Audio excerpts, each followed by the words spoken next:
right. Anyone wants to hang out for a little bit while I do the Sandman stuff here? Let's see. Put that on. Here we go. All right. So I should be able to get this guy wrapped up today. The second week.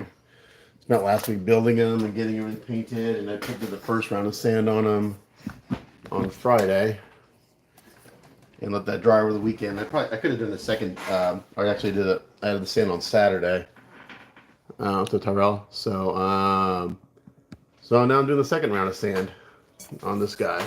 So for those who don't know how I do it, I'm mixing Liquitex Basic Acrylic Medium. This is the coarse texture medium. It's like an acrylic medium with some beads in it. So I mix that with Model Railroad Ballast. So this is like a little coarser than normal sand. And then I also add in some medium flesh tone just to give it some color. And I mix it up into a paste. And it's not too hard. You just kind of put it on. Now you can see here when I glued him to the base, because in order for this all to work and look convincing, he has to be all glued together. So shipping this is going to be challenging. So that should be fun. Hopefully it makes it there in one piece. We're going to pack the crap out of it. So it stays wet for a while, but it dries relatively quick. And you can see my previous color. Hopefully it's a little blown out here in camera. I'm not sure if what it's looking like. Again, my light is not conducive to filming. It's really for me to work. There's a little better. I can still see what I'm doing. It goes on like this is like the consistency of peanut butter. I'd say like creamy peanut butter. And it's just kind of a flow and a feel. I've been using my previous build-up as a guide, but I glued him to the base and clamped him, and I got a bunch of glue ooze out, and I really don't care about that because it's going to get covered up with the sand. And actually the ooze out just lets me know I've got enough glue on there, so I wasn't too crazy careful with epoxy like subborse kind of getting everywhere on the base and him because it gets all covered up. So sometimes you just don't worry about that kind of stuff. But it's not hard. I mean, you just go in here and you just kind of stipple it on. Now the wetter it is, the easier it will adhere. So as this starts to dry on my cup, it'll be a little tougher to apply because it won't want to stick as well. So I've got to be a little more forceful with it. But right now what I'm doing is I'm basically packing it in around the body so it looks like he's coming out of the sand. So that's one reason I have to glue them all together, because if I was to leave him separate, it'd be a huge seam all the way around his body, and it wouldn't look like he was emerging from the sand. It looked like he'd be sitting on top of it, and you'd lose the whole effect of it. Now, if you can look down here on the pipes, I added some sand on the pipes and stuff already, and I glued those in on Friday, and did the sand effect in those so they look buried. And so what I do is I basically pack it in around the seam so it looks like a nice even flow.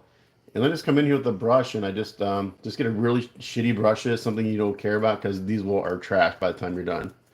Now you can see that there's a lot of gray showing through. That's still my primer. And I'll cover a good portion of it up, but I'm not worried about covering it 100% because this will get a light coat of paint of the medium flesh tone, which gives it the sand the yellow undertone, and then I go and do all the shading. So I'm not too concerned. The first time I did it, I was really worried about covering up all the gray, and it wasn't necessary to really do that. So you can see here I've already kind of gone in by his crotch and filled this in. And I did the first one for Lyle, who's a client of mine who I've done a ton of stuff for him. And once this sand dries, it doesn't come off. I mean, there be maybe a few little pieces that kind of flake off, but once it's on, it's hard. It doesn't, and it's just, you just kind of have to feel for it. Like, where should I put what makes sense? If this guy's, turning into sand, what makes sense? What they're going to do? So the next thing to do is, I kind of feel like I got this, like on the torso, I've got him blended in pretty good there. I started this about, I don't know, 15, 20 minutes ago, to just to kind of get him blended in. Now I'm going to pack it around the arms and stuff, so it looks like his arms are turning into sand, and then I'll blend it down the torso and everything. So then this is all going to be covered in sand, because he's like twisting up and turning into sand. So I get a little higher. So I got to stand up to you. This guy's tall. He's a big piece.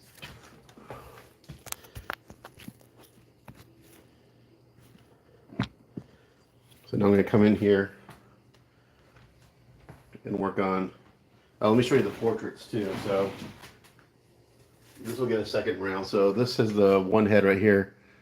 I'd call the normal portrait, and I did add some sand to it, just around the neckline here. I'm going to add another little layer just to build it up.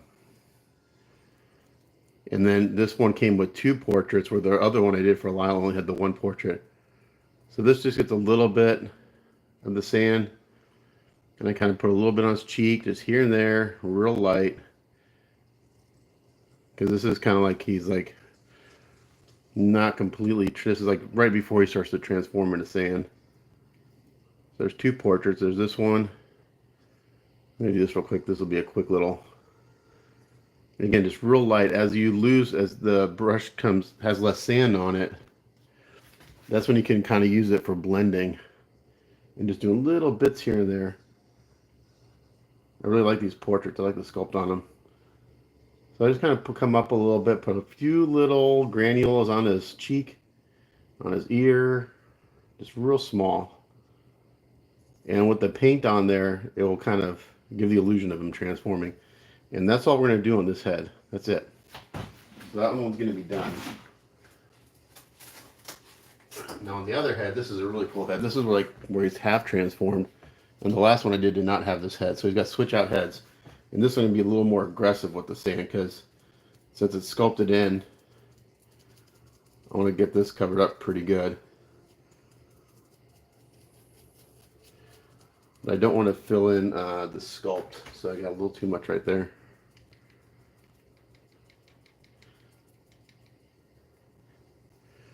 So I got a couple of brushes here. One's like for applying. This big nasty brush is kind of for applying the sand technique.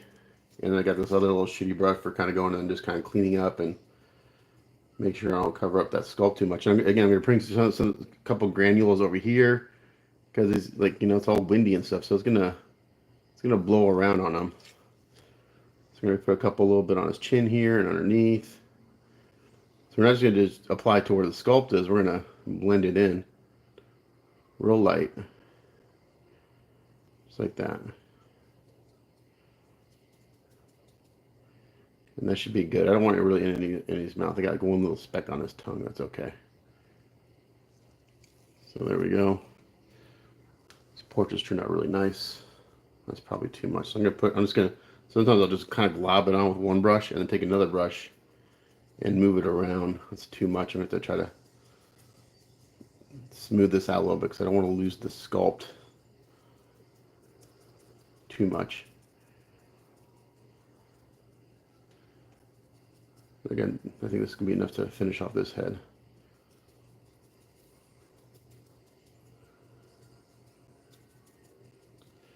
And then when I do all the shading and highlighting, it's when it really kind of sells the illusion of him moving and swirling and stuff, because it's kind of flat when you first put this on. It's all the same tone, same color. Okay, so that's probably enough sand on this head.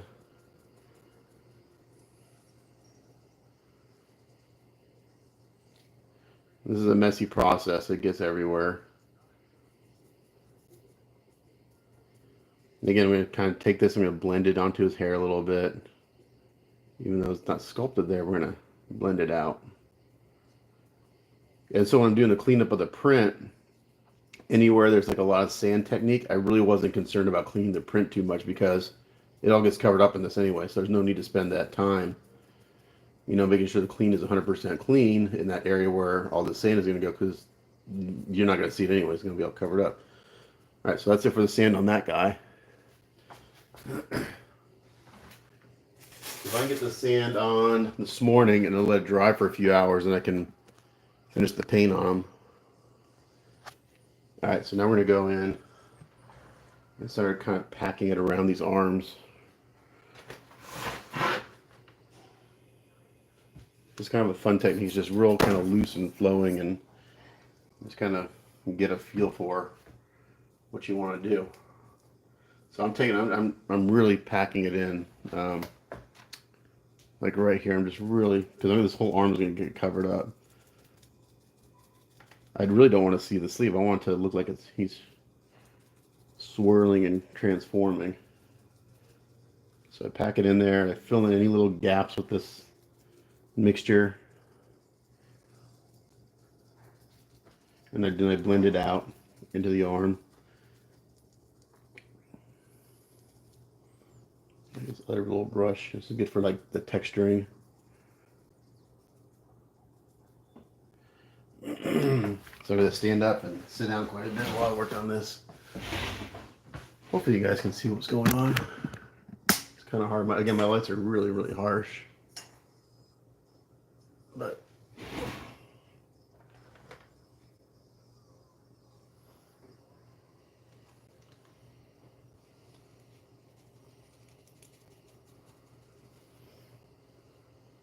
yeah, this first step is just to kind of get it on the surface and then go in with your brush and kind of, like there's a little bit of gap, I'm just going to pack it in that gap. A little bit of the nose covered up, and then we blend it into the arm.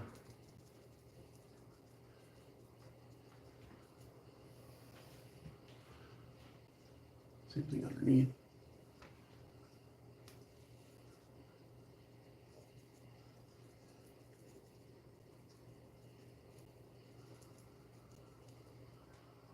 So this piece is actually going to Albania, I think, where my client lives. So we're going to spend some extra time packing it, making sure it gets there.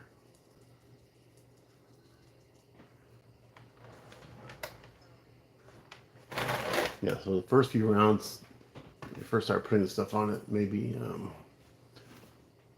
doesn't look like much, but the further you get into the process, it starts to really kind of look cool.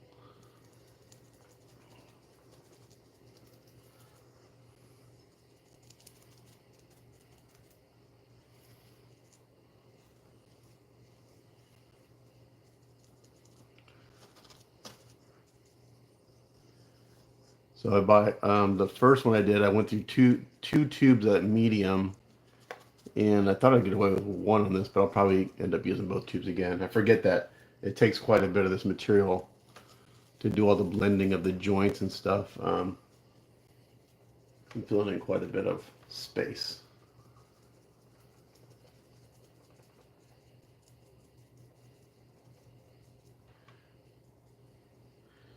Trick is to make sure it looks like it's blending into whatever it is you want to blend it. So I put quite a bit on it, and I just take and I stipple it out and blend it into the arm. Once I get all these joints looking the way I want, then I'll go through and I'll start adding some more to the overall surface of everything.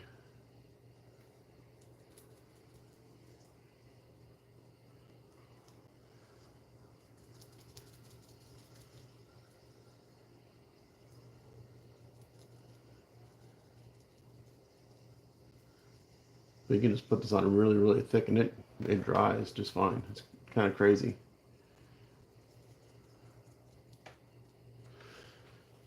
I think I'll get this done today. If not, I'll get all the sand on it, and I'll do the painting tomorrow. We'll see how long this takes to dry. The last one, it took me about 55 hours to build and paint. And that's kind of where I am on this one. It's kind of where I think it's going to be.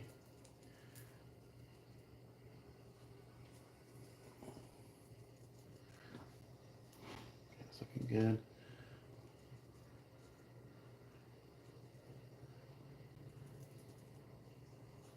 Again, just kind of get the stuff on there, and then tap, tap, tap, tap, tap.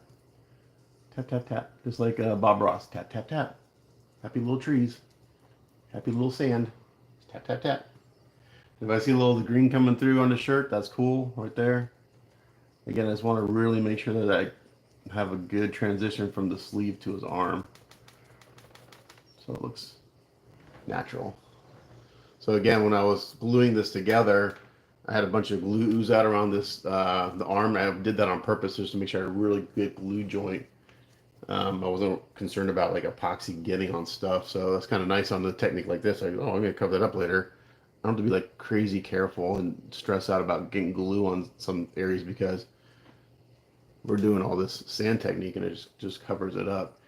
And I like having a little bit of epoxy ooze out in the joints. That just lets me know I've got enough glue in there, and it just adds a little fillet of glue to strengthen that joint. I did on the arms. I did fill the joints with some two-part epoxy. This is my Easy Sculpt that I use. It's kind of like an A's alternative. And I did add some pins to these arms. They're short, but just for a little extra stability. But to be honest, by the time I glued these in, the entire joint was filled with 5-minute epoxy, and the pins probably weren't necessary, but that just made me feel better. So sometimes you'll do something, and then later realize, oh, that probably wasn't necessary, but it's okay. It's better to be safe than sorry. Better to have more support than not enough. Okay, so that's looking pretty good. Okay, so now for this, I'm going to bring it all the way down, like it's swooping up from. So we're going to come underneath the arm here. We'll start adding it on here, and I'm just going to kind of do a rough kind of outline here because it swoops up kind of like here, and we're going to swoop it up underneath his arm here. So that's kind of like my roadmap right there for where it needs to go. The sand, and then we're going to kind of just go out from there. Now once you put this stuff on, you really can't take it off, so you kind of have to make sure you know where you're going to put it. I mean, I guess if I really wanted to take it off, I could come in here with some water and try to wipe that off, but it's pretty much on. It's no going back. So on the first one, that was a little nerve-wracking because like, oh shit, if I fuck this up, then what am I going to do?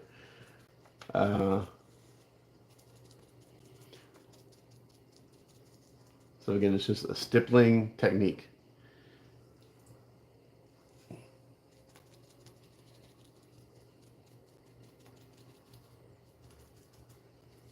It's like right here, I could add a little more right here into this joint, so I'm going to do that and just blend it up.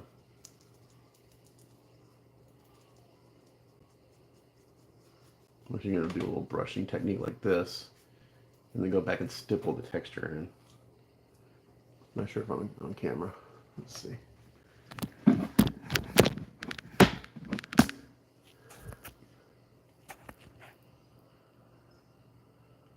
The epoxy, put a two-part epoxy. I use the Easy Sculpt. It's like an Aves. The only thing I don't like, it's called Easy Sculpt. Here's the can.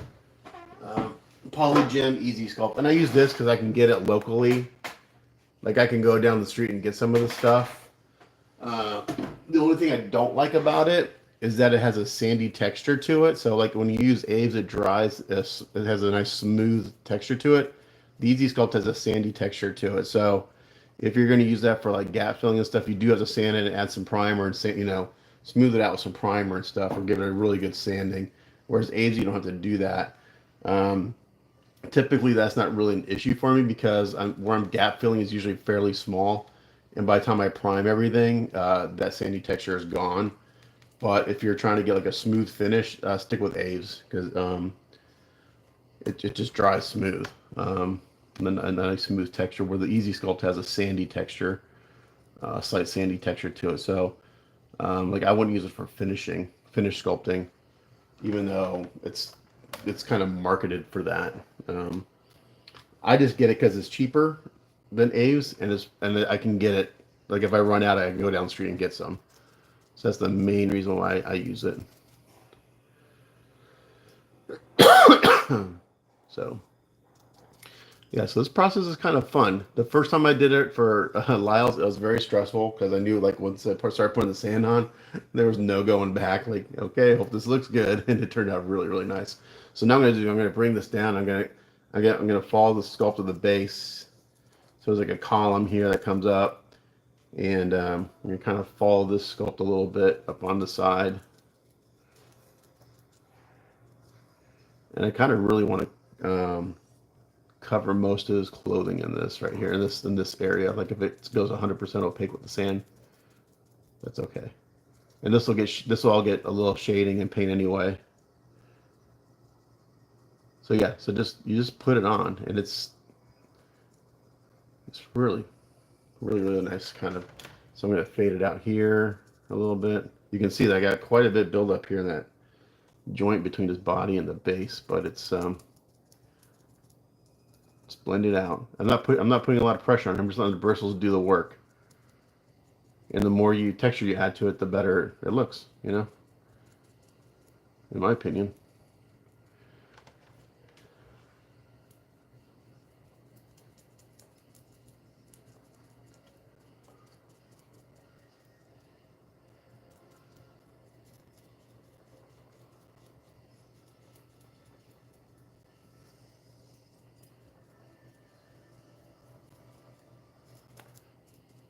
This would actually be a cool piece to take to Wonderfest.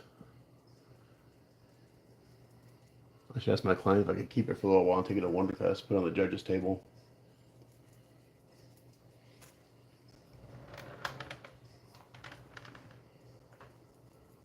I'm gonna plead and beg with my client that I did this Sazabi. I don't know if you guys follow. I just did a 1/60th scale Sazabi, and I'm having a base made for it by Richard Flanagan out in the UK. We just finalized the design, so he's gonna make that for me. And I'm gonna beg and plead with my client to let me bring it to Wonderfest because I want to put it on the display. They're doing an 80s anime display in the B hall. If you've ever been to Wonderfest, there's a B hall where some people like vendors sell and guys display models that aren't in the contest. And I really, really want to take it there and show it off, so I'm going to beg and plead with him to let me bring it there. He's concerned about getting damaged, which I understand. But since I'm the one building it and everything, I can, if anything happens to it, I can fix anything. Okay. The only time I've ever had like a piece get damaged is if someone moves it other than myself. Like if they try to move it on a table because it's in their way, that's when I get pissed. When like judges or other contestants try to move your entries because they don't know what's holding it together, if it's got a balance a certain way. That's when they start getting damaged. Is when other people start fucking with your entries. Like don't touch. It's not yours. Don't touch it. There's contact information on the entry forms for a reason. Call that person, find out what you can do to move it. All right, so now I'm going to come up here and work on this arm.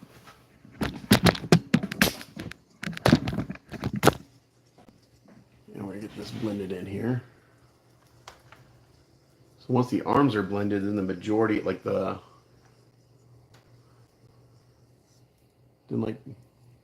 most of the heavy stuff is on. Here, there.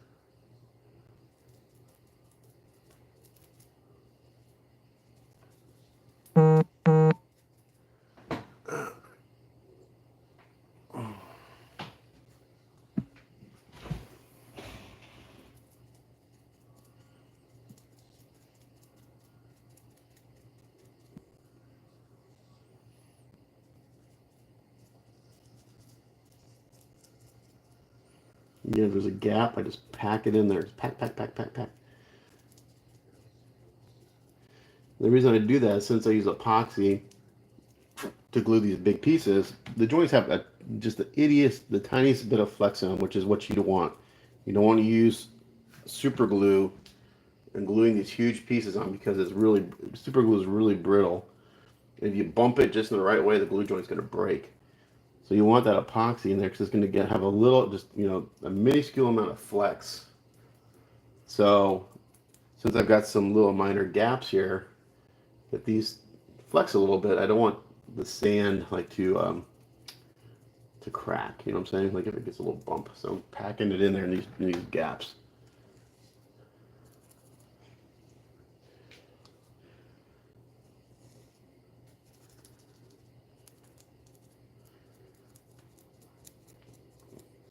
And again, since I was on this piece particularly, I wasn't 100% concerned about the arms fitting 100% with no gaps because I knew I was going to epoxy the shit out of it and then go in here with the sand and filling those gaps in. So when you're working on something like this, you can kind of fudge a little bit on some of the stuff if it's going to get covered up later. You don't have to kill yourself.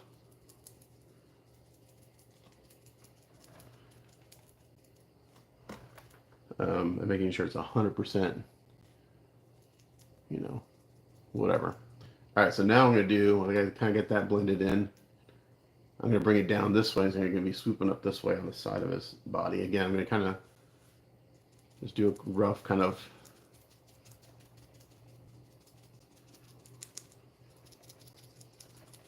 just kind of get a little road map of where I want this to swipe up his body, like right in that area. Now, since I'm on my phone, I can't go back and look at my previous build of all the photos I downloaded, so I'm just doing this by memory as far as what I did, because the first one turned out fucking fantastic. The only comment Lyle had after I sent him photos when I thought I was done is he wanted a little more, which in the end looked really good, was I didn't have this sand. I had it pretty thin like this, so he wanted it more kind of blending in a wider trail, which in the end looked really good, looked way more natural. So,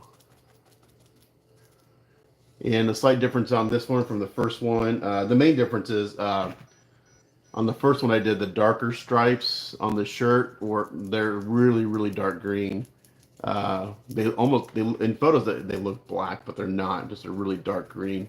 So my client wanted the stripes a little bit lighter on this one, which they look good. It's a little more comic accurate, I guess, depending on which, because when you do research on some of these characters and you're trying to look for colors and stuff, a lot of times it'll depend on which artist drew it, which issue of the comic it's in, because their colors and clothes change a little bit here in between things. So sometimes it's not a cut and dry. Oh, it's this color. Always it can change. All right, so I'm gonna bring this down, like it's swooping up. Got a little bit more here to his butt. We're gonna sweep this up, blend this in a little bit more, so it's a smoother transition.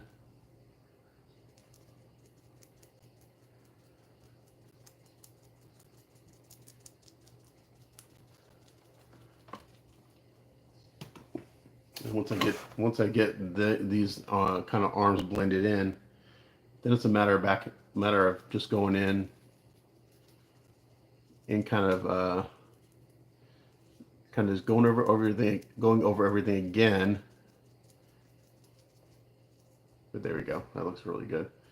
And again, just taking this brush and just kind of doing little bits, like little outlying bits of sand.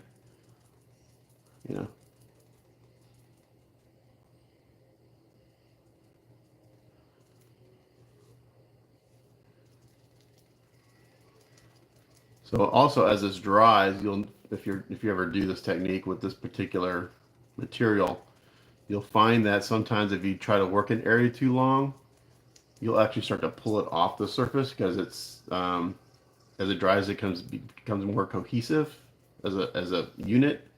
And if you try to work an area, you may pull some of it off. So just let it dry a little further. So I just pulled a little bit off right there, because I'm gonna have to go back and add a little bit.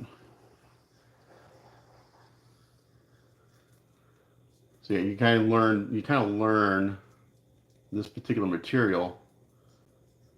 At what point does it go on really easily, and when does it start kind of coming off from you just working it too much? But once it's dried, it's hard. It's hard as a rock.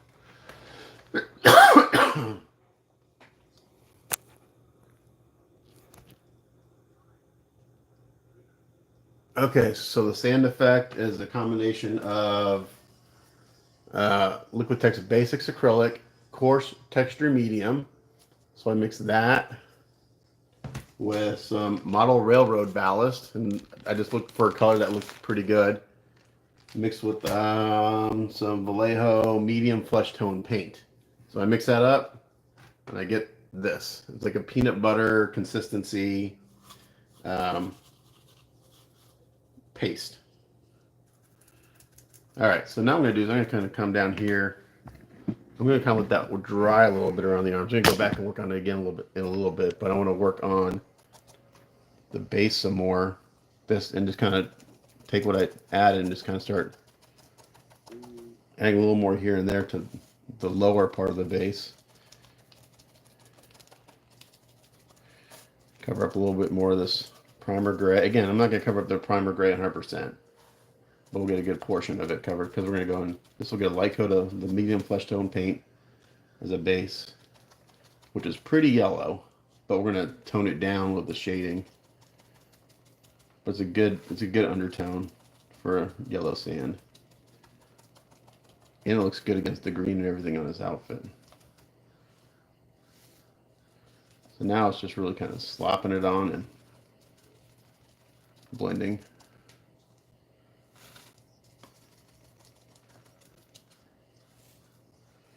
You don't have to be too careful with this. I already kind of got it on the pipes and the metal and stuff, so that area is pretty much done. So as this is drying in my cup, it's harder to get off the brush. So I'm having to really kind of push it on there and to get it sticks. I slop some on and blend it in.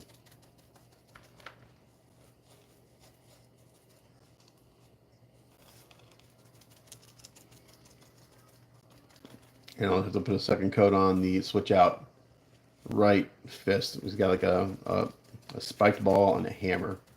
Those will get a second coat.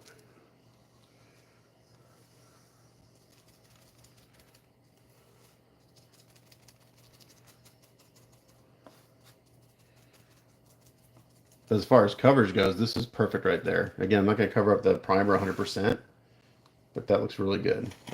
Because again, this is all going to get painted. And the painting part goes relatively quick. This just takes a little while because you're just constantly going back and forth, blending and adding more texture to stuff. I'm going to put a little bit up here.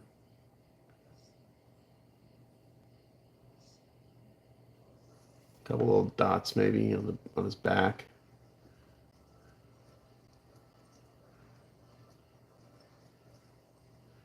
It makes sense that he's got some up here.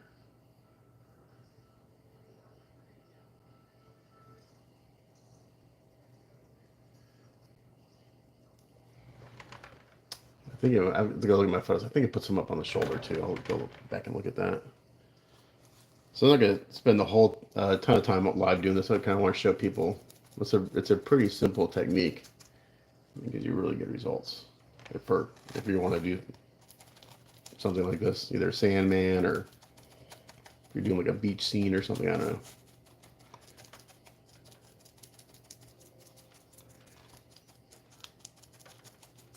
Just got my cup down here so catch any little bits that may fall off, so I can use it. Because this medium is it's actually gone down in price. When I bought it last time, it was $9 a tube, and now it's $7.50. So that's one of the few things I bought that the price actually went down on lately. Most everything else, inflation. It's been kind of crazy.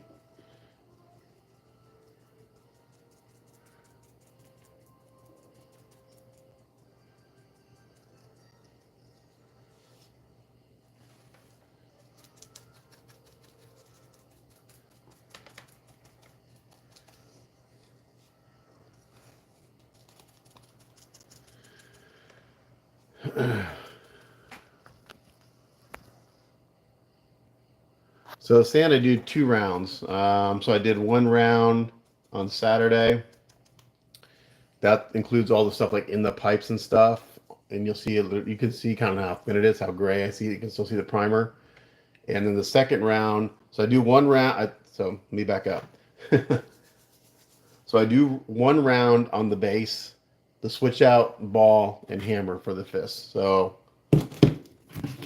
one coat, one coat, one coat, one coat. Then I glued in, I epoxied the pipes and the metal bits into the base. And once that epoxy was dried, I went in and packed in around the pipes and all the metal bits to make them look buried. So that was kind of like coat 1.5. And then I do all the little kind of techniques in the pipes and on top of the pipes. So that's kind of like technically the second round. And then the third, then I glue on the arms. I glue the body to the base, and this is technically the I guess third round, where I'm packing it around the body, blending in the arms. So it's kind of like a 3-step process. And this should dry. Again, it depends how thick you put it in. It's really thick in all the joints because that's where I'm blending in the body and the arms and stuff. But I think the last time I did this, by the time I got done kind of doing it all over the base, like what I'm doing right now, just to kind of cover up some more of the primer, it was almost dry enough for me to go in and start painting. So we'll see. I'll either be able to paint later this afternoon or tomorrow morning for sure and finish this guy up. But you can put as many coats. Technically, I could get away with one coat and just paint, but um, I'm just doing what I did on the first one. So it's kind of whatever gets the job done, I guess. You know, this is only the second time I've ever done this, so this is a pretty new technique for me. Um, so I will say that on the first print I did of this, now the print is from Bon Norden. He does a lot of printing. This was a cleaner print than the first one. Particularly on the body, there was a really big, there was a pretty significant print shift in the body on the first one I did. It's not there on this one, so I just used the sand to kind of cover that flaw in the print. Um, no big deal, so it turned out fine. In this one, the print's a little bit cleaner. The base has a couple little print errors here and there, but again, I didn't kill myself trying to get all the errors out because it's getting covered in this stuff, and it just gets covered. You don't see it. So it's kind of a nice way to hide mistakes and errors in the print, because you're putting like a eighth to a half an inch coating of this stuff on everything, and just hides all any little print errors. Even the support, some of the support marks I just left in. I didn't even bother trying to take them out because they get covered up.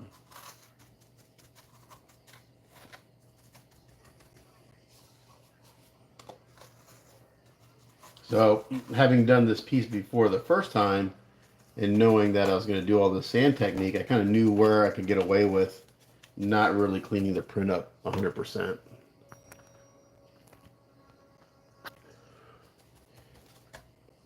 But yeah, you can technically do as many coats as you want. You just gotta let them dry between coats. Um, so the stuff on the base I'm doing here, this will dry pretty quick, so it's not thick. It's pretty thin. But man, what I like about it, it dries rock hard.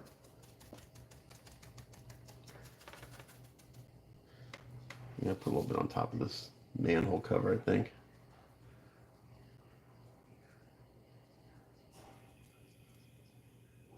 It's kind of just a fun thing to do. It's just really kind of free-flowing technique. Just kind of do what feels right. You know, there's no right or wrong way to do it. So I think, you know, and I was this way when I first started painting years and years ago. You get in, if you never built models or painted, it can be kind of intimidating because a lot of, you know, you think a lot of stuff is hard to do. And I say this a lot, and some of my fellow painters get mad at me for saying it, but it's the truth.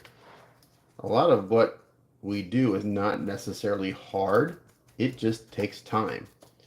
So this is a really simple technique. It just takes time. I mean, you can see I'm not stressing out about it. There's nothing crazy, like there's nothing to think about. You just gotta think about, okay, if this is gonna be twisting in the wind, and you know when the painting comes into play, you gotta think a little bit more because you gotta think about the shading and stuff. But like when I do metallics, people are like, oh man, your pipe looks so real. Like, how do you do that? It's actually really simple. It's just a lot of playing with paint and stippling. Stippling is one of my favorite techniques, which is what I'm doing right here. I'm just going in and you're tapping. So on metal pipes and stuff, the techniques are not hard. It's just kind of looking at stuff in the real world and trying to think of, okay, how do I get there? You know, so, but yeah, you know, it's like, so people who are looking to get into painting and they want to build models or whatever it is, again, it's a lot of what we do is not necessarily hard. It just takes time. So, I mean, I'm trying to think what's the hardest thing that I do.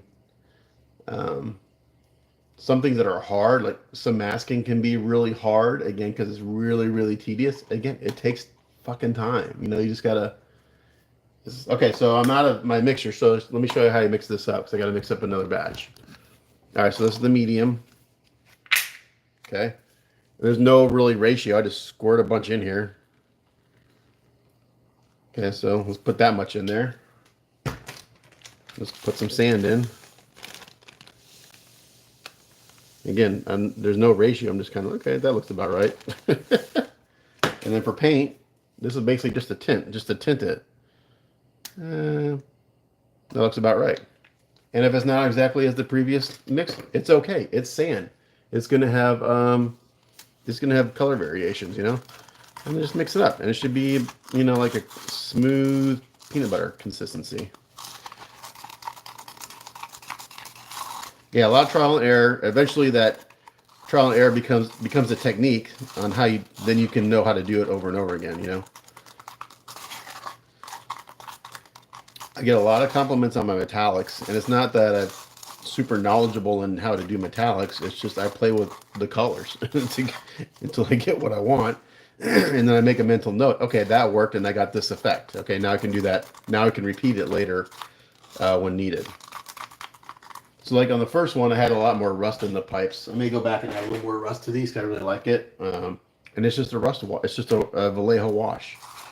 Or unfortunately, it's a Garage Kit's U.S. color that I can't get anymore because you no longer makes paint. But yeah, I mean it's not okay. So that's a little lighter. So I'm gonna add a little more paint to this. I think actually no, that's fine. So that's the mixture, you know. And that's it. Nothing, again, nothing hard. Just mix it up.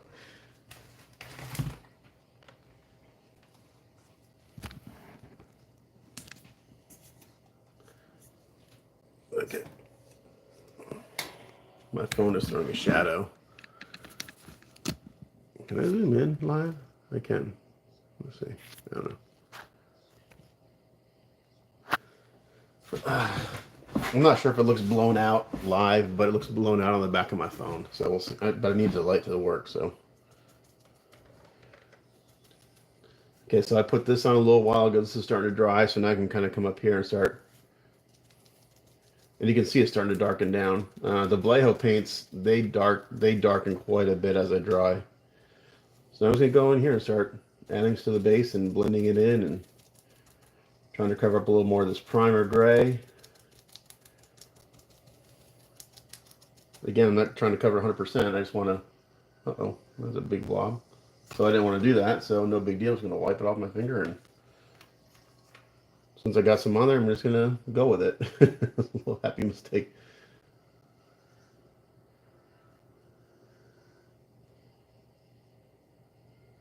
There we go. Let's put some more on top.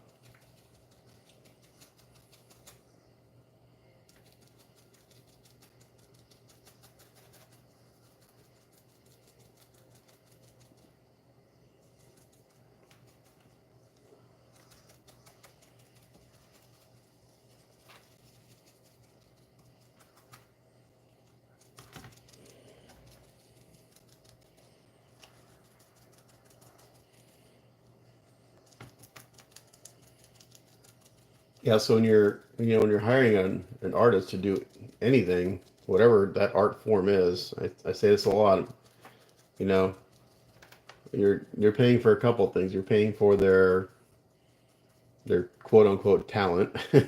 You're paying for their materials, but more than anything, you're paying for their time. So that's where, you know.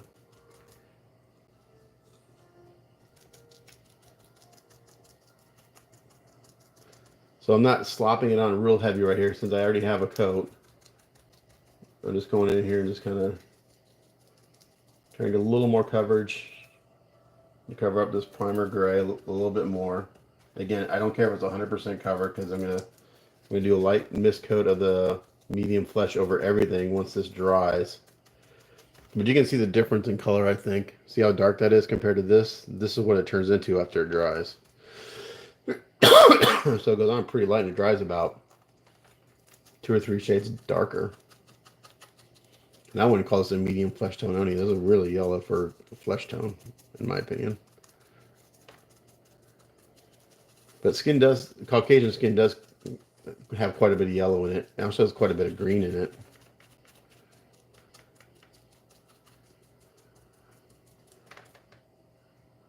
So as this dries up here, that the stuff I packed in really thick, I'll go in and I'll add a little more kind of little bits here and there on the clothes. But I want to kind of let that dry for a little while.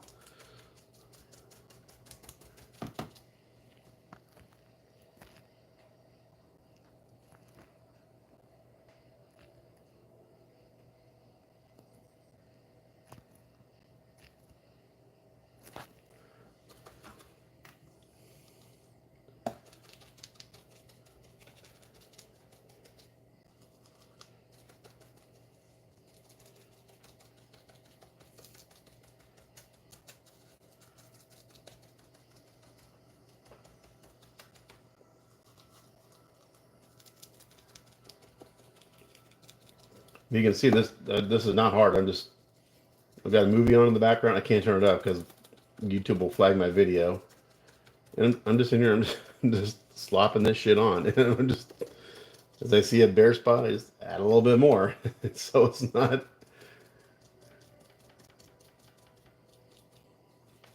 Usually the simplest techniques are the most effective techniques. You know, they look like there's an artist I follow. I can't remember his name. Someone suggested I follow him. He does like really small scale, realistic subjects, and you would swear that these things he's building are real. But his weathering techniques are fucking phenomenal. They look so. Unless someone told you it was a model or like a 196 scale like tractors and farm equipment, little buildings and things, they look so damn realistic. It's really really impressive. Um, so he's scratch building these things, and just the weathering looks just so damn convincing. It's so good. So I look at his work and try to emulate some of that. It's like I've never asked him like how he accomplishes his stuff. Um, the best way to learn something is try to do it. You know, I do watch a lot of YouTube videos, and if I'm looking for a certain technique that I'd never tried before, this is a good example. You know, I've never done sand technique, and I forgot the guy's name. I gave him credit in the last build, but I found his YouTube. He had a build up of this exact same print in 1/6 scale, and he showed how he did his sand, and he used real sand also, but he did it differently. He basically coated the whole thing where he wanted sand in PVA glue or white glue, and then sprinkled sand on it. And initially, I thought about doing that, but this thing is so big, and he's like it in his videos, like even at that scale, so it's just crazy messy. I would need like a huge like tub to work in, so I wanted something that I didn't have to sprinkle sand on. So in my research, I found this Liquitex medium that's got the coarse textures. Oh, it's perfect. It's already kind of got a sandy texture built into the medium. I know it's going to dry solid and hard. I can add more sand to it. So just in my research and trying to figure out how to do this, I came up, kind of with my own way of doing it, and it worked out perfectly. So yeah, I mean, I'm constantly researching how to do things because there's a lot of shit I don't know how to do. So figure it out, you know. And luckily, for the most part, I can ask a bunch of my painter friends on how they did something, and they're more than happy to share a technique or a color or whatever. There are a few guys that don't share stuff. I guess they're afraid they're going to lose business, which I don't get because if you know, I'm always willing to share. If you ask me how I did something, I'll share it with you. You know, I'm not insecure about losing business because I shared how I did something. 'Cause that's how I learned, man. Most of what I learned how to do was from other people, asking questions, lots of questions, lots of watching how-to videos. So that's how I learn. I'm a visual learner. Like I think most people who are artistic, they're visual learners. So, all right. So this little piece of metal here, I think I could use a little more sand on it. So I'm gonna come in here and add a little more to it. Maybe like right here on the top, and just a couple little. No, I don't want that there. So I just like you can't wipe it off to an extent. Once this is dry, it's not coming off. So when I put some on the top here, I kind of do like here's a little technique. I just kind of fan it out a little bit. just so it looks a little more natural. Same, so the sand would settle on top of this piece. So that's kind of what would make sense in my mind.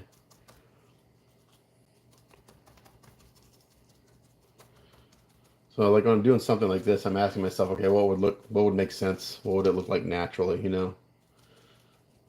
Well, the sand would settle on top of things.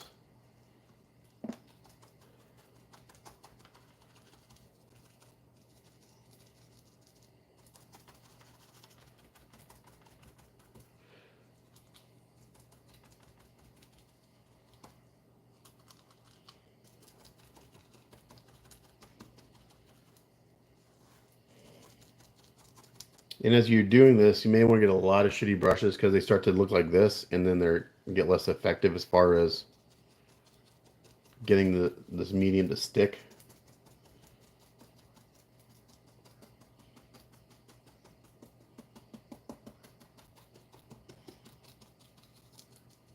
So this is all looking really good in there. That's going to be fine.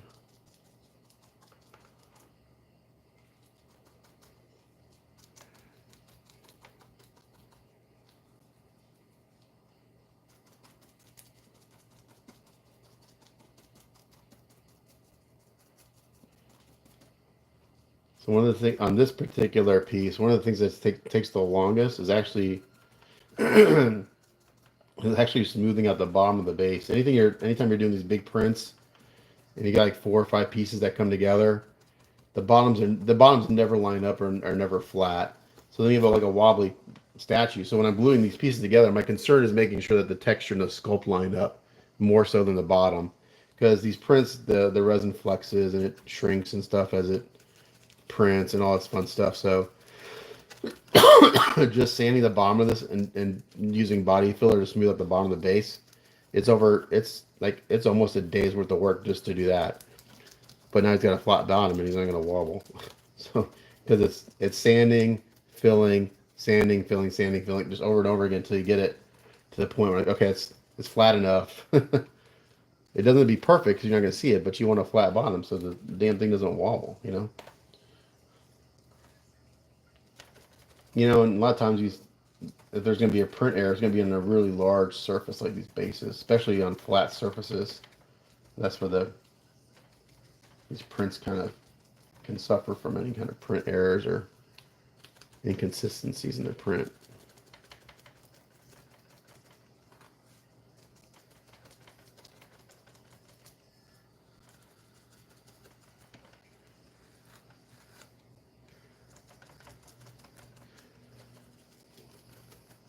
So what I may do is get this on. I'll just keep doing this live because, but it's got to dry for a few hours before I can actually go into paint. But I can spend that time cleaning up my studio and cleaning tools. So, my studio's a wreck from doing this. I got this stuff all over the floor, so I need to get that up. I ruined my last chair that I had because this stuff got caught up in the wheels and it stopped rolling. So I need to make sure I get the floor cleaned up before I ruin this chair that I'm in.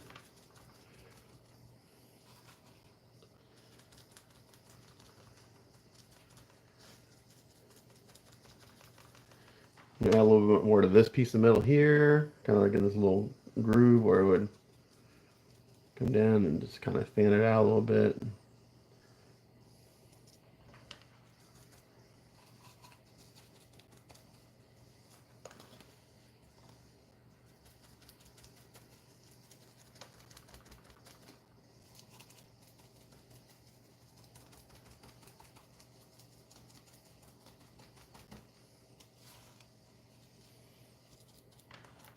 A lot of people want to see painting live. It's really hard to paint and videotape unless you have someone working a camera for you.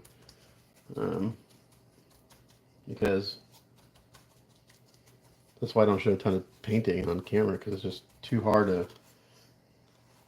The most important part of me painting is making sure I get done what I need to get done, and the least important part is showing what I'm doing. So sometimes it's just hard.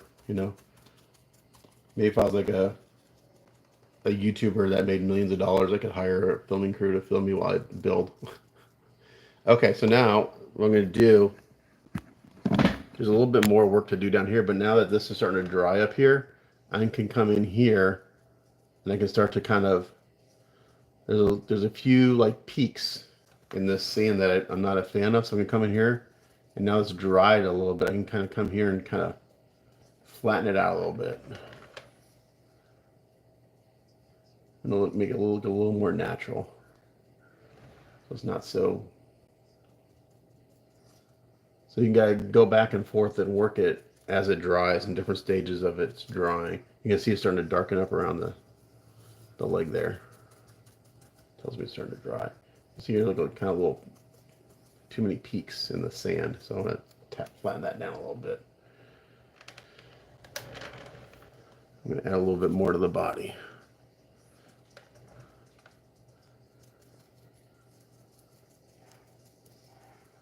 I still need to do a second coat on the arms and stuff too.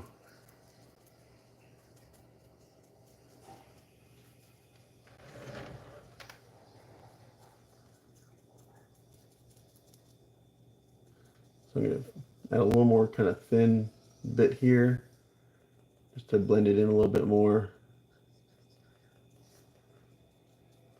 I mean, I don't think you could put too much of this shit on, to be honest. I mean, you do want to see like his body and stuff, but he's Sandman. He's turning into sand, so he'd be. It's like right here. It looks a little weird to me. I'm gonna smooth that out a little bit, particularly right there. I think I got a little too much on, so I'm gonna try to. I like the texture. Try to blend this texture out right here a little bit. Right there's a big glob. I don't like it. Blend it out a little bit. Get the smaller brush right here. A little glob. There we go. So another thing is as these brushes, like these shitty brushes, as the stuff dries on them, the bristles become really stiff, and they become a nice tool for um, a nice tool for stippling and adding texture. So I can go in here, and these bristles are kind of dried hard, and I can go in here and tap, tap, tap, tap, and blend a little bit more.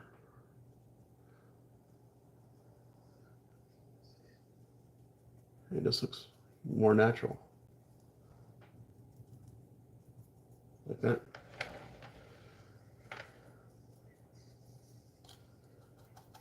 So I could use a little more on the side of the body here. It's like a little thin. So let's add some more. So I'm going to put a big glob on. I'm going to blend it up under his armpit.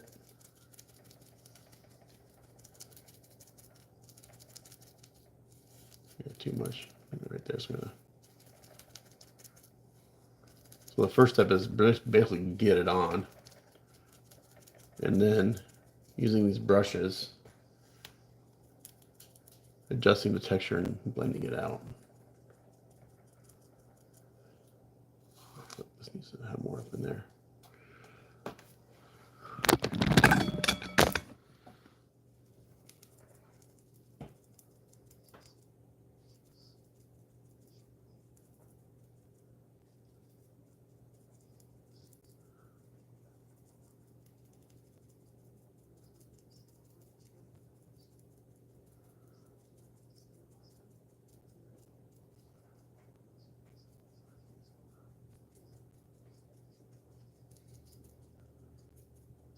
And it's got a glossy finish when you first put it on, but as it dries flat.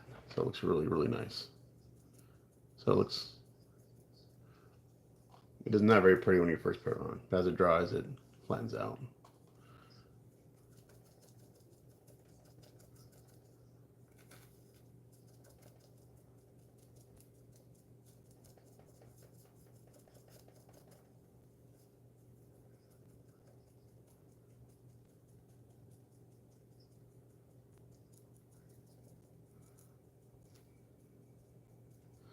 Yeah, so it's really just kind of playing and getting a feel for what looks good.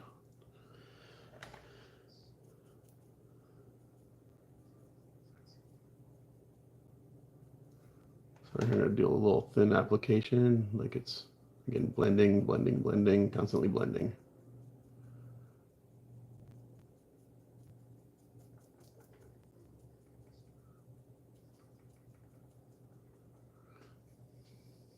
Like there's a glob right here I don't like. I'm try to blend that out a little bit right there. Perfect.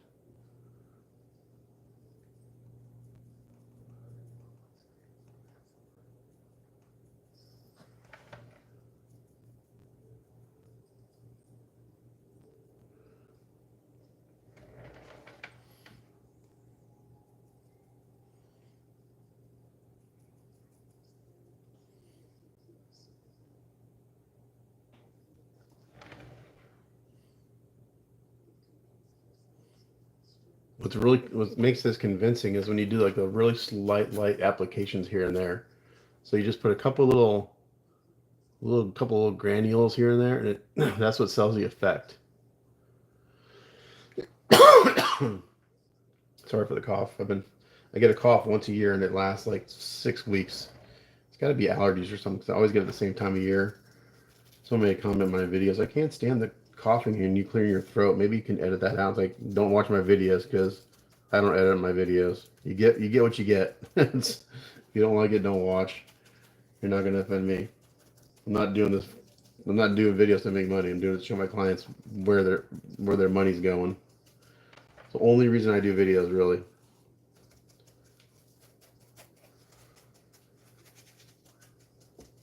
Hopefully my clients watch it and then they see what they paid for and they understand why I charge what I charge. That's the whole point of them.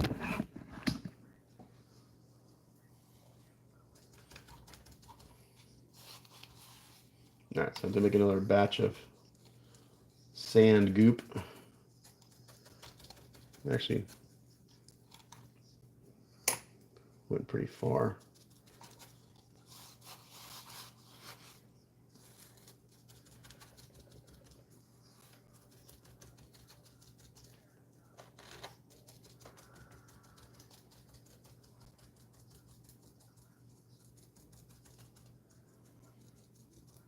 Okay, let's make another batch.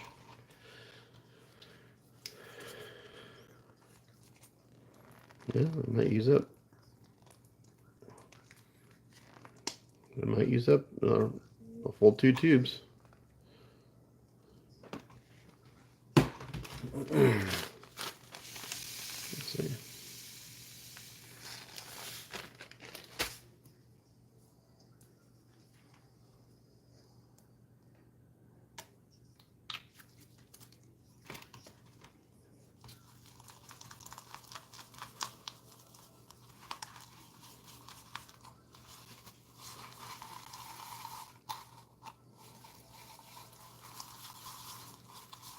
Just use my shitty brush to mix it this time.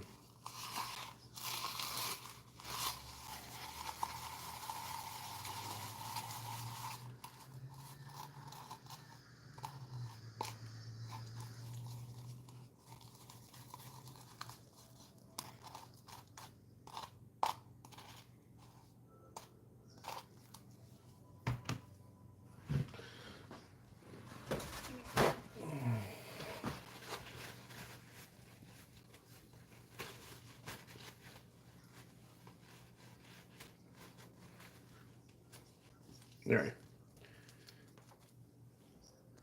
It's the same thing over and over again, guys. Nothing crazy exciting.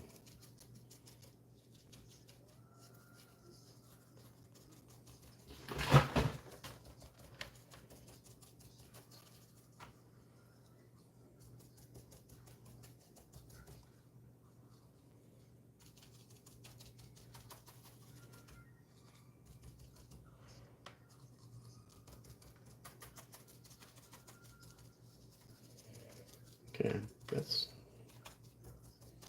almost got it for this.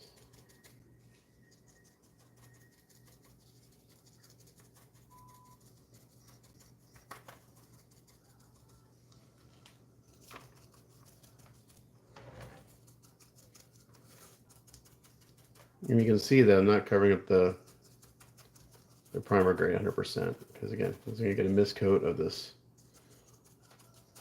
color, and if a little bit peeks through here and there, it's okay. Again, it's sand. It's not.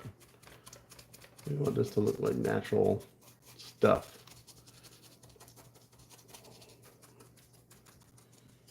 We want some tonal variation, so it's not so boring. Okay. So now I'm going to come up here on the body again.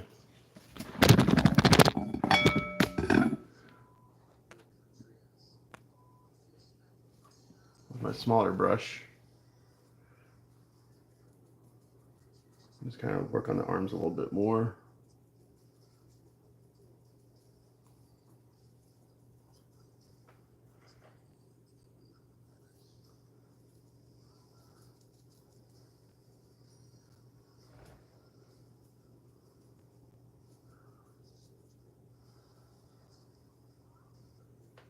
A little bit on his shoulders here.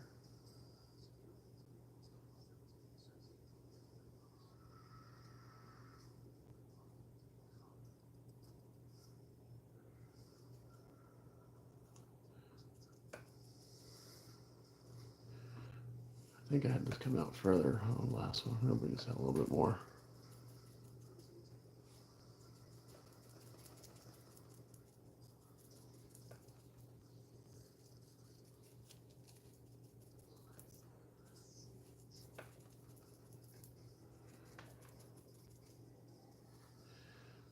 So the last one I had quite a bit on this arm because the print shift, the layer shift of the print was right in this area.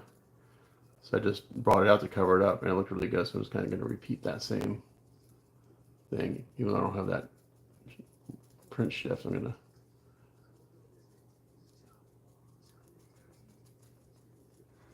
kind of repeat the same.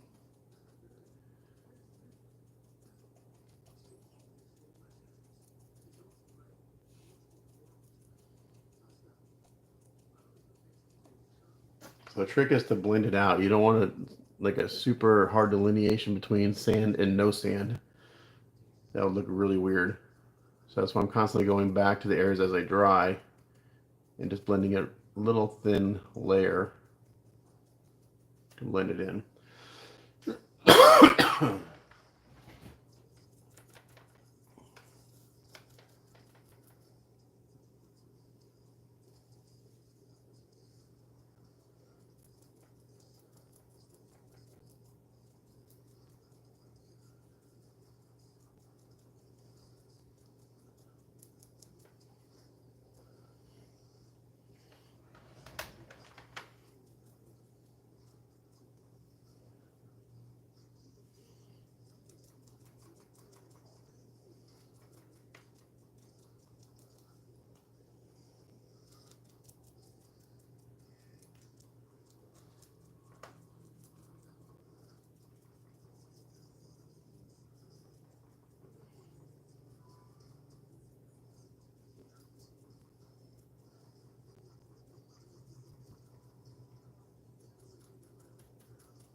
Yeah, just kind of, I just play with it until I get to the point like, okay, that looks good. You know, it's like, just kind of keep.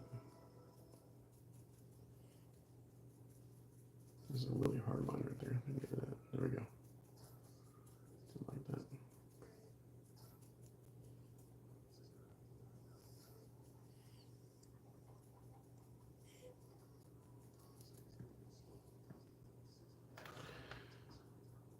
Okay, I think that looks pretty good on the arms. I'm gonna put a couple little.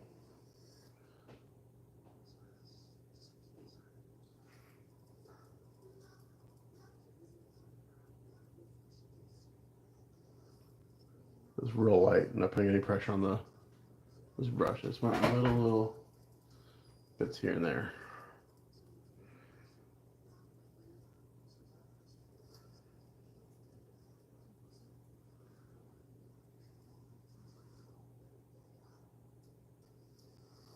Yeah, I didn't want that. Okay, get rid of that. I'm gonna take a Q-tip and wipe this off as best I can. I don't like that.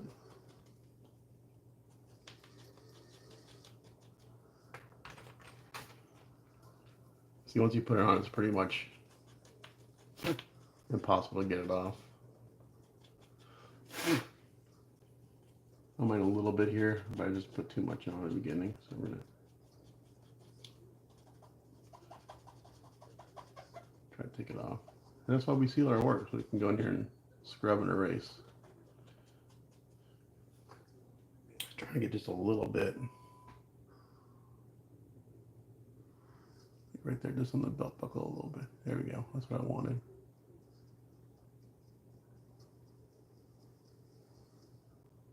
I wanted some, I just didn't want that much.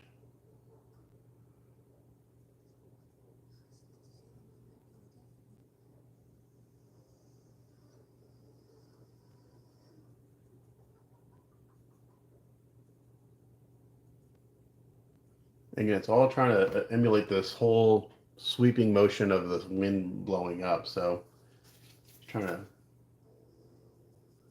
emulate that motion through the whole piece.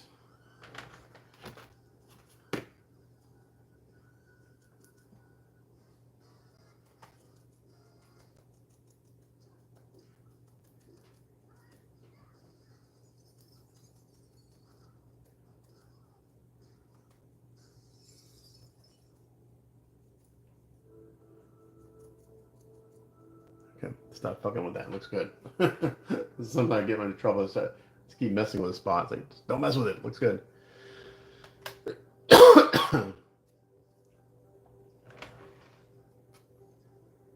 Okay. I think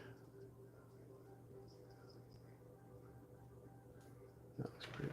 I'm going to start going through and adding another layer to the arms here.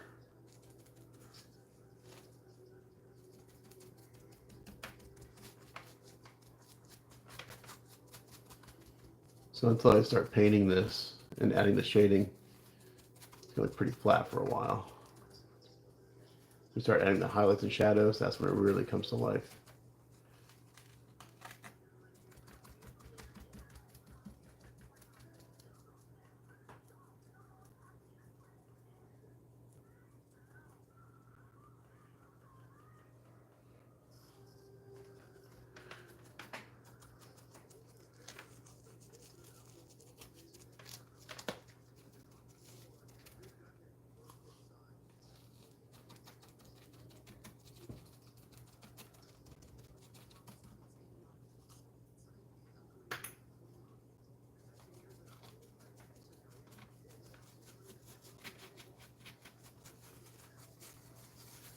I'm just trying to get it on there, and then I stipple to blend the texture.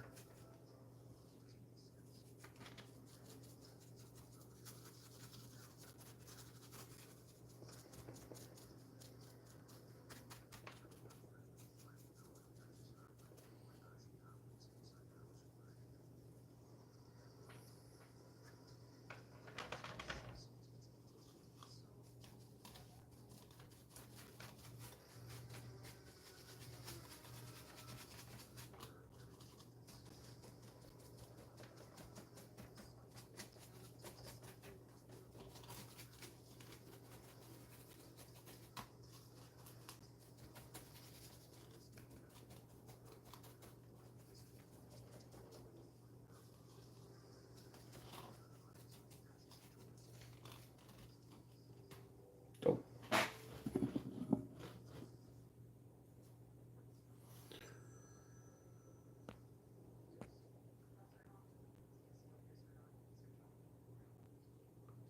It's got two heads and it's got two right hands slash weapons.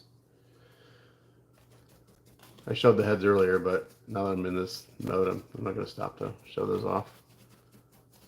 So one head has no sand sculpted into it, but I add some sand to it, and the other head's got like he's transforming into sand. So it technically has 4 switch outs.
have to take a break here and use the restroom here in a minute, guys.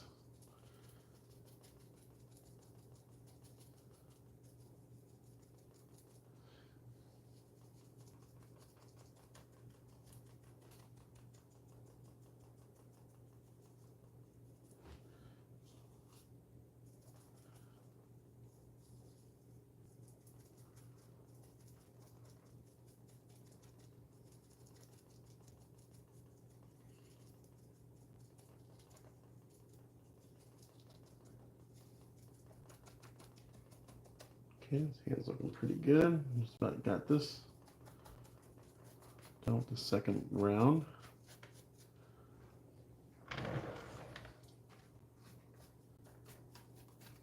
From what I can see.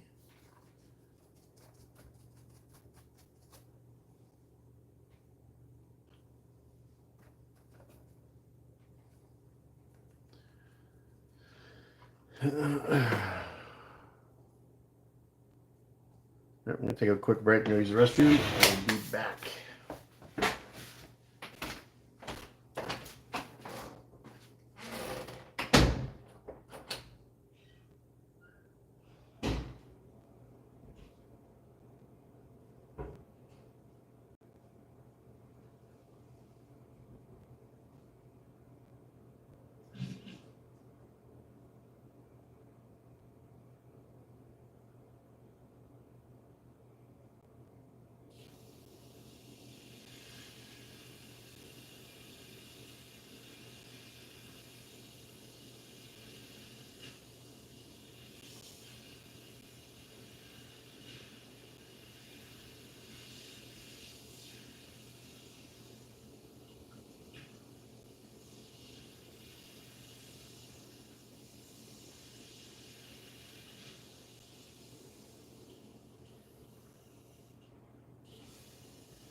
Alrighty, back to it.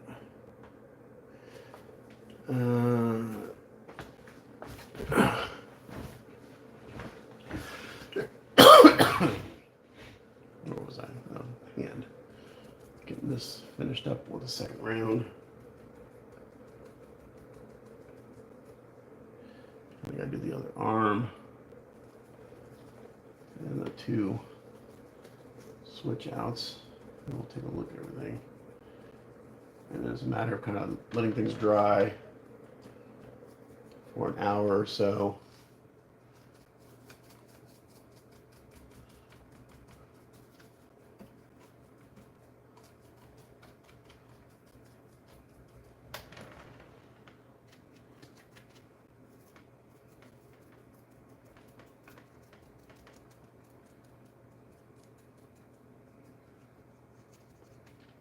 Yeah, so once I'm done to this, I'll sign off live, and I'm going to go look at my reference photos from the last one and make sure I kind of get everything the way I want it, and then I'll have to let this dry for a few hours, and then I can go in and paint it, I think.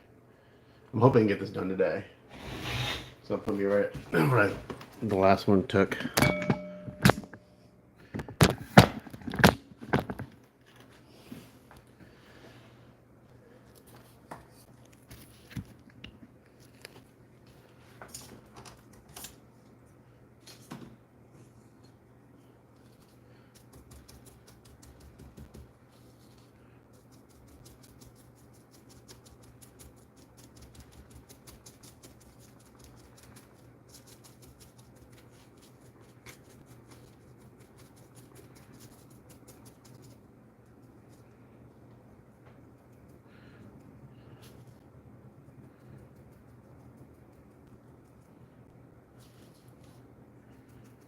Blend this out a little bit more here.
Alright, I think that's covered well. And the painting will take care of the rest of it. We got a really good texture on that.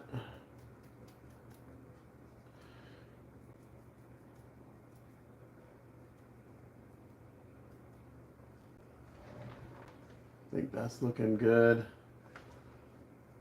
Go in here and try to flatten some of this out. It's a little, some peaks in there I don't like.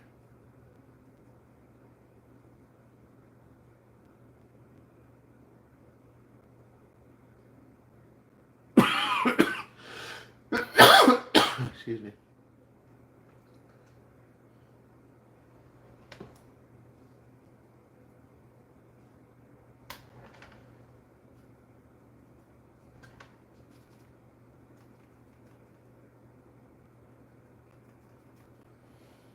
Ooh, that's looks good. Man, when I did the first one of these, I was like, oh, that's gonna be kind of a boring piece, like boring to do, but it was a lot of fun because this part right here is a lot of fun.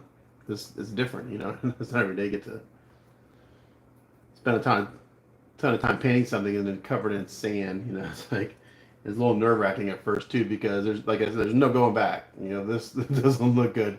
You're fucked. It's like okay, send me a new print, start over because there's no going back. Uh,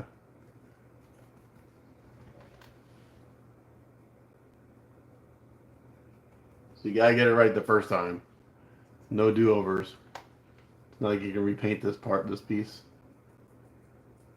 It's technically good, but it'd be a pain in the ass. I'm gonna put a little bit more, I think, right in here.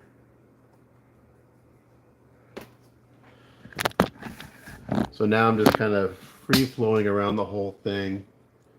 And just looking at areas that kind of stick out to me. Like right here, I feel like I could do a little more blending of the knee into this base where it swirls up. So I'm just adding a little bit more there. To kind of lose, I kind of want to cover up his knee a little bit, just so it looks like it's coming out of the sand more. And that's a little more convincing, I think. That looks good. I don't think I need any more on the base down here. Again, like I said, painting will take care of the rest of it.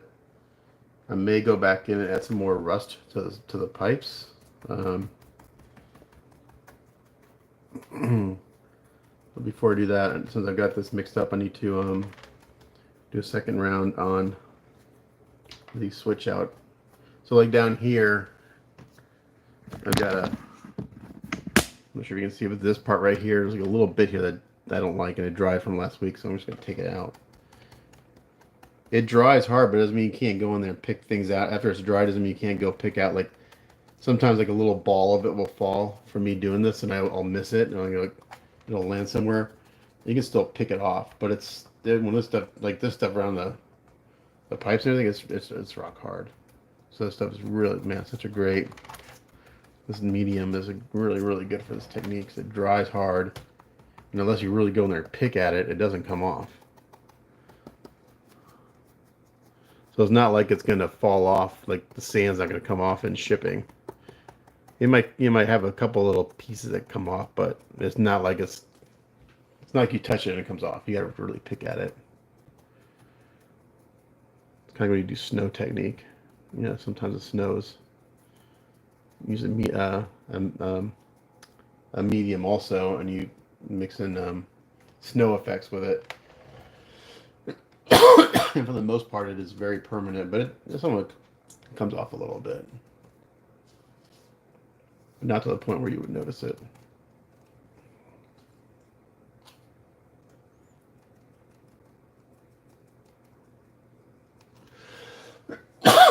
Sorry for the coughing, guys.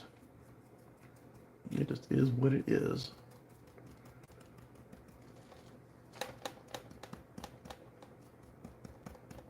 Like a little spot there, I don't like here. It's right there. It's annoying me. Blend it a little bit. Let me go get some water.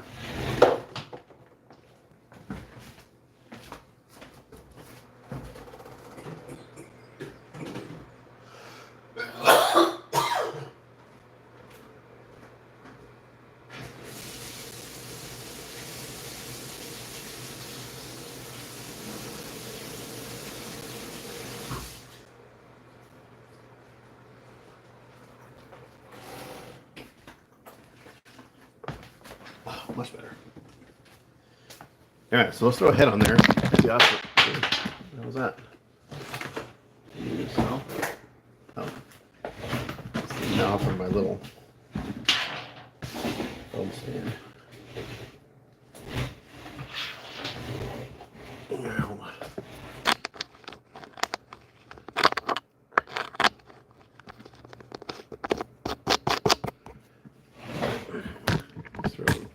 Throw the heads on and see how it's looking.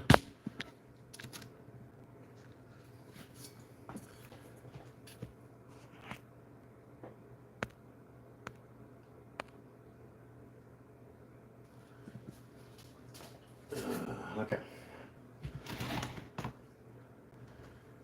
So this is the head. I don't want to get sand on it where I don't want sand. So this is like the normal head where he's not transforming, but I did add some sand around the neck and a little bit under his chin.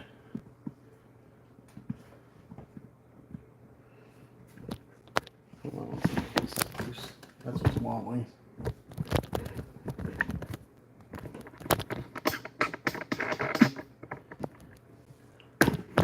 Alright, amazing camera work as always.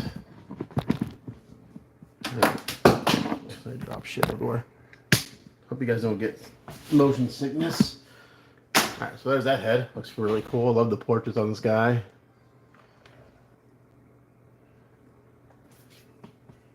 Yeah, let me take that off. Got a little water in his head for me.